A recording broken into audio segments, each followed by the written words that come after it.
So Steely Dan, they made 6 albums. I'm not counting their reunion albums in the 90s. They made 6 albums. The first one they were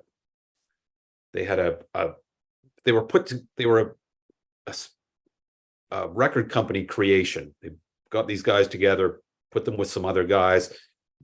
This lead singer who was only on the first album sang 3 or 4 songs on the first album.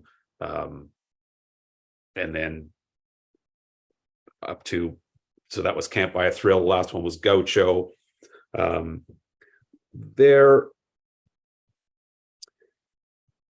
me, they do what no band, with the exception of Pavement, the 90s band that I mentioned earlier, this 6-album run is just, there's no bad songs, which is, no one does that. You know, some people, some really great artists can manage that in a span of however many albums, but at a certain point, they're like, oh, well, there's a bit of filler on this. Steely Dan, every song is great. There's just no songs that you could possibly call bad. The songs are so well put together. They were like the Beatles. They stopped touring and just recorded. After the first 2 records, they dispensed with the idea of a regular band and just had session players. They would work on a song for 2 days, and then they would say, no, it's not working, everyone out, and they would bring in a whole new band and start over. Rick Derringer talks about, I worked on this solo for 12 hours. They didn't keep it. You know, just, and for a guitar player, there is every single guitar solo on a Steely Dan song is one of the greatest guitar solos ever. There's just something about it. They just knew how to make records. They had great taste. You know, they were jazz guys that hated rock and roll until the Beatles. They were cynical New York guys. They were, you know, if you look on video of Reelin' in the Years, say on the Midnight Special or something, you see everyone in the band, especially the lead singer. He's like the prototype lead singer. He's tall, he's got long hair, he's got a ridiculous outfit on, sort of like Robert Plantish, you know, bell bottoms and the total rock star tie-dye shirt, and you know, he looks like he's going to be out of fashion in about 7 months. And Donald Fagen and Walter Becker are wearing suit jackets and nice shoes and vests, and they look like they're going to be fashionable in the 70s, 80s, 90s, and 30 years from now. And that to me says so much about what Steely Dan is. So my dad is a Steely Dan fan, and my whole life I've basically heard, if you're a guitarist, you should love Steely Dan. It's like the guitarist's band, essentially. Yeah. And there's 5 different guitarists playing on this album to show, you know, how much guitar wizardry is going on. And, you know, sometimes you think in an entire album, there might be a few tasty solos or riffs. I was essentially in every single song, there was 2 or 3 or 4 amazing, intricate guitar parts, whether it's a solo here. Going, like, wow, like what's going on? Yeah, it's like they approach songwriting differently. You know, it's like it wasn't, you know, you think Bob Dylan, where it's like there's the story being told essentially, and it felt like this. It's just like world-class musicians. Like, how can we make great music? You know, there will be lyrics, there will be vocals, but it's just incredible world-class musicianship documented across several songs on an album. That's what I got out of it. Yeah, and the other thing for me is, like, I love Steely Dan, is like by far my favorite 70s band, one of my favorite bands of all time. Like I said, all their albums are great. There's probably a good handful of Steely Dan songs from other albums that I like better than any of the songs on this album, but everything came together. This is just a great listening experience from start to finish. It just flows really well. Yeah. And you said it's a guitar player's, if you're a guitar player like Steely Dan, well, you could say the same thing about drums for sure, keyboards, the horn arrangements, bass, whatever. Everything is perfect. I don't think anyone did so well with overthinking than Steely Dan. A lot of artists, they overthink too much, and that things get watered down, but that doesn't seem to happen with Steely Dan. They just know, they're just great editors. They and listeners. Yeah, the harmonies also really jumped out to me. When they get Yeah. to the choruses, there's these incredible harmonies. Is that what they were also known for? Yeah, because they were very like jazz harmonies. Michael McDonald, that sang on most of these albums, he talks about on Peg from Asia, like it was really difficult because the notes are so close together, and that's really difficult to sing when you're one note is here and one note is this close, to hear both, and so that it was just harmony. Like I've always been a good harmony arranger and able to listen to something and tease out the harmonies, but it's very difficult with Steely Dan. And it's very difficult to learn these songs. I'm trying to learn, it's kind of teaching me jazz, trying to learn Steely Dan songs. So Because, Asia would be the most commercially successful of the Steely Dan albums, yeah, right? yeah, and it was the one after this. Okay, this one led to that one. This one was still top 15, went gold, 3 different singles, so still successful. But the next one was the juggernaut. Yeah, but I mean, I never heard any of these songs on the radio for sure. I mean, it was up in Sault Ste. Marie, but even like we had a good album, freeform album FM station across the river, and they would play a little bit of Steely Dan, but it just, like I said, yeah, Bernard Purdie plays drums on most of it. Larry Carlton plays a lot of guitar. There's just so many. When I look at the track listing, every song has something amazing happening. Whether it's Sign In Stranger has this like stinky guitar by Elliot Randall, and then at the end it goes into this incredible horn arrangement coda that just kind of blows the roof off and just takes the song in a completely different direction. I ran across this great quote from Walter Becker about the song The Fez, because the piano player Paul Griffin played on it, and he's the only person to ever have a Steely Dan co-write. And Walter Becker said, "There's an instrumental melody that Paul started playing in the session, and when we decided to build that melody up to a greater position, since we had some suspicion that perhaps this melody wasn't entirely Paul's invention, we decided to give him composer credit in case later some sort of scandal developed and he would take the brunt of the impact." It's a good business move.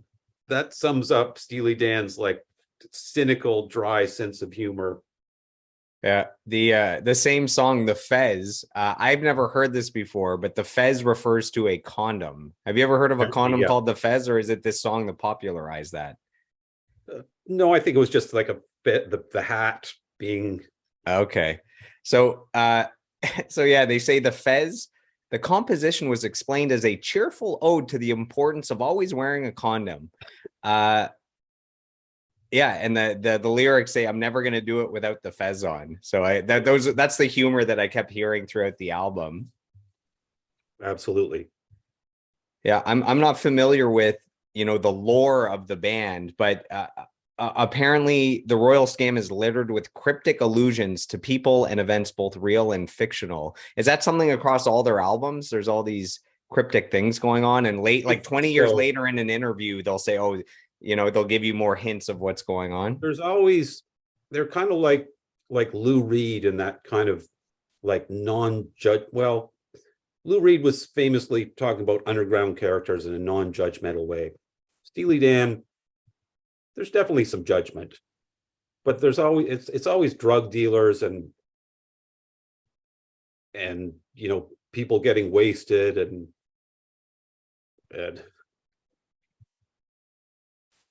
I mean, I remember 16-year-old me being obsessed with the title track, The Royal Scam. and figuring out that it was about Puerto Ricans. And it was like putting together a puzzle, like, oh, St. John, that's the capital of Puerto Rico. That's what they're talking about. And just having this sense of I'm discovering something very important here. That's what it's like when I listen to albums from Nine Inch Nails or Tool. There's like all this cryptic stuff. You're trying to decode what the lyrics mean, and you know, the Fibonacci sequence and all these famous things with both bands. When I first played the album, so the first single, Kid Charlemagne, I think it's the first song on the album as well that kicks off the album. Yep. When it came on right away, I knew the song, but not from them. And I don't know if you're a Kanye West fan, but on his third album, so the song is called Champion. There's a Kanye West song called Champion on the third album, Graduation, considered one of the greatest albums of all time. And it samples Kid Charlemagne. So that's why I actually knew the song already. Right, of course. And just to double check that I'm not crazy, I went to the credits, the Kanye West credits, and it's credited to West, Walter Becker, and Donald Fagen on that song. So a little boost from Kanye West. Black Cow was sampled for another hip hop song. Okay. And then going through, so I just have notes on a few songs on the album. I went through and listened to the 5 albums that you chose. So The Caves of Altamira, I put the great harmonies in the chorus, delicious sax and horn section playing in the final third of the song. Man, it's so tasty. Whatever's going on. We're so, everything they did was perfect. They didn't make any missteps somehow. They worked until it, and this was the album before Katie Lied was one of the first albums to use the DBX system, which was a way of having more dynamic range and less noise, and something went wrong. So they were just, I mean, it doesn't sound great, but it doesn't sound terrible, but they thought it was the end of the world. That this was just like they had to like hang their heads in shame that they put out this piece of garbage because something went wrong with the technology. They were that obsessed, and Gaucho, one of the reasons it took so long is it was one of the first kind of proto Pro Tools thing where they could actually edit the drums. And then once that can of worms was open, it was like, oh, well, there's another 7 months right there. They just worked until they got it right, and it always ended up right. And at the same time, they were, lyrically, it was just, they were so cynical and brilliant. The song Haitian Divorce, in the bridge ends with, it's a story song about a woman getting a divorce because back then you could go to someplace and get an easy no fault divorce if you went to Haiti or Bahamas. Does this place still exist? I mean, this could come in handy for people. I'm not sure. Yeah, because with Reno was the same thing. You'd go to Las Vegas, there's different laws, and so the marriage goes south, and this woman goes to Haiti, and she meets up with someone, and then at the end. And the bridge kind of everything's cinematic with Steely Dan. They tell the story in the first verse, and then the bridge kind of advances the plot, and then the end of the bridge says, "Now we dolly back, now we fade to black." And then the next verse is tearful reunion in the U.S. It's that dollying back and fade, like an old movie. It's like wrapping up the narrative, and here we're going to present day. Everything was on so many levels with them. So visual. Yeah. Wow. I have notes for 2 songs. So Don't Take Me Alive, I put a super tasty guitar solo to start the song, and the bass playing is amazing. And then Sign In Stranger, I put great piano playing. The solo at the end of the song is super melodic. So I was I think the Steely Dan album, The Royal Scam, I think that's my favorite of the 5 albums. Just front to back, just taking it all in. And maybe because I'm a guitarist, it just felt so good. The guitars, so yes, what they're playing is incredible, but it's not like they're showing off like in a thrash metal band. It's just such unbelievable guitar playing, just the tones they're getting and what they're playing. And you can hear it's in different styles and genres. And it sounds like they could play anything, Yeah. Well, the "Don't Take Me Alive" is the famous impossible chord that Larry Carlton plays. It's extremely difficult to play the whole chord. So he plays it slow, strums this chord, and then it just feeds back into this like flawless feedback right into the solo, like you say. And that was, Larry Carlton, his ES 335, and I heard a story about he was working on a later Donald Fagen solo album, and he came to New York, and he had his guitar, and Fagen said, "Where's your amp?" Because he had a Tweed Deluxe amp, and that was part of his sound. He said, "Well, it's New York. I figured we could rent one just as good." Fagen said, "No, ship the amp. We need that. We need that amp." And it's just, Larry Carlton said, someone asked him, "What's your sound?" He said, I turn it up until it barks." There's a lot of barking going on in this album. That's funny. That's funny. The impossible chord, you need 6 fingers to play it or something. I have, man, the Eagles keep coming up across these albums, but for the song "Everything You Did," so a lyric says, "Turn up the Eagles, the neighbors are listening." And the story behind that, Glenn Frey of the Eagles said, apparently Walter Becker's girlfriend loved the Eagles and she played them all the time. I think it drove him nuts. So the story goes that they were having a fight one day, and that was the genesis of the line. And then it says, given that the two bands shared a manager and that the Eagles proclaimed their admiration for Steely Dan, it was more of a friendly rivalry than a feud. And then to return the favor for Steely Dan saying the Eagles in their lyrics, later that year, in a nod back to Steely Dan for the free publicity, it inspired Steely Dan's. So it's the Eagles pen the lyrics. They stab it with their steely knives, but they just can't kill the beast. So it's like one of the most famous lines in songs ever. Hotel California. Frey commented, "We just wanted to allude to Steely Dan rather than mentioning them outright. So Dan got changed to knives, which is still, a penile metaphor." So yeah, I don't know. The Eagles are running through all your albums here. It's yeah. Well, and do you know about the birth of the name Steely Dan? I don't know. It's William S. Burroughs, the very strange writer. One of my favorite writers is his book Naked Lunch, novel Naked Lunch, which is not so much a novel as just a bunch of stream of consciousness weirdness. And in one of the rare narrative parts of the one character has this dildo called Steely Dan, which is essentially a knife. Oh my God. Oh, this band. There's so much stuff going on here. What my favorite thing from the Eagles, well, besides all the incredible music, is the story of, I guess at some point they were kind of broken up or weren't touring or things weren't going well. And someone asked them, "When are you guys going to tour again?" And they said, "When Hell Freezes Over." And then years later, they're on tour and it's the Hell Freezes Over tour. I thought that was like the most amazing thing ever. Yeah. What else we got? I got one more thing here. So about the album cover, again, this is their sense of humor. So the album cover shows a man in a suit sleeping on a radiator and dreaming of skyscraper beast hybrids. Fagen and Becker claim it to be the most hideous album cover of the 70s, bar none, excepting perhaps their own album, Can't Buy a Thrill. So they in their own opinion, they have 2 of the ugliest album covers of all time. Well, that's another thing I love about Steely Dan. They are not full. They may be full of themselves, but they also hate themselves. So to me, that's what every great musician is, a combination of incredible ego and incredible self-loathing. The dichotomy, the walking contradiction within the own band here. What's strange is, I just listened to the album for the first time, and it's incredible. I loved it.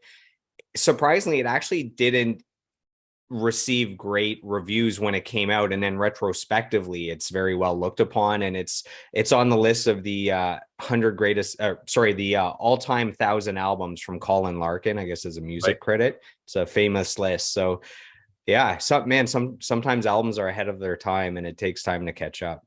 Yeah, it's like Highway 61. There you go. I was shocked to see that the band, I knew they were popular, but they've sold over 40 million albums, which is wild. That's what, one of the best selling bands of all time. it's really amazing because you know, one of the things that the 70s was just an incredible decade for music. There was so much going on. And what I think one of the things that makes the 70s for me the best decade of music is you have these bands that in any other time are niche alternative bands that they're getting giant big label budgets to make great records like this one. Yeah, I was going to say that with, there's two more albums. We're going to dive into Talking Heads. I would say it's the same thing with that band. Like they're so unique and strange. And it seems like at a different point in time, they wouldn't have broken through like they did. I was shocked at how popular they were as well with the strangeness of their music. So I have 2 points, 2 points left about Steely Dan, and then we'll move on. So VH1 ranks Steely Dan at number 82 on their list of the 100 greatest musical artists of all time. And then Rolling Stone ranked them at number 15 on the list of 20 greatest duos of all time.